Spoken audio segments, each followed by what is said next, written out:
Well, we find ourselves here on the Wyoming-Utah border, and we found some little friends here. Anybody want some?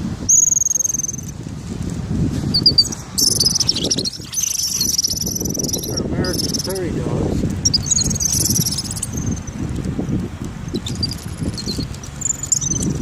Now the Lakota Sioux, they study and worship the prairie dog, because the prairie dogs are very communal and they tend to share and help each other, although they're kind of greedy here today.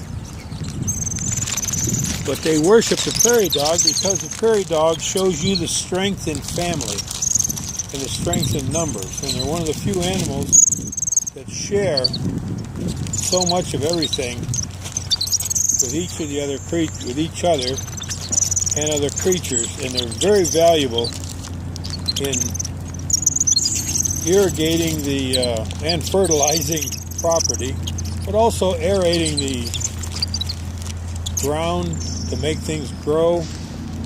And they adopt a lot of their language from the groundhogs.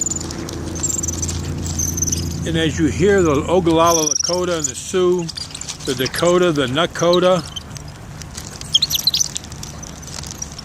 Now this place is just infested with them, but you talk about friendly, because they're used to people cashing in on the snack, and they'll eat right out of your hand, but you have to be careful because they have razor sharp teeth. And here comes a mockingbird about ready to sneak in on their prize. And he's over here to the right, he's trying to steal the food from the prairie dogs. And this is also one of the Japanese's favorite pets, house pets. But they've now, because of some mite they carry and rabies, they've outlawed them. But they still bring them in. There's the mockingbird coming in to try to steal some of the food, but they're not letting him anywhere near it. But you talk about incredibly friendly creatures. Now they're all over my legs and my feet, and they realize that I'm an easy mark for food. So they've come from probably 15 or 20 burrows away. But like I say, you don't really see too many of them fighting or arguing.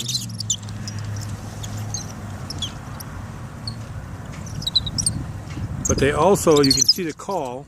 One of them keeps guard, and he just went down in the burrow, but one of them keeps guard regardless of how much the food is. If you look over here to the left, one's mouth is so full, he looks like he's got two little balloons, one on each side.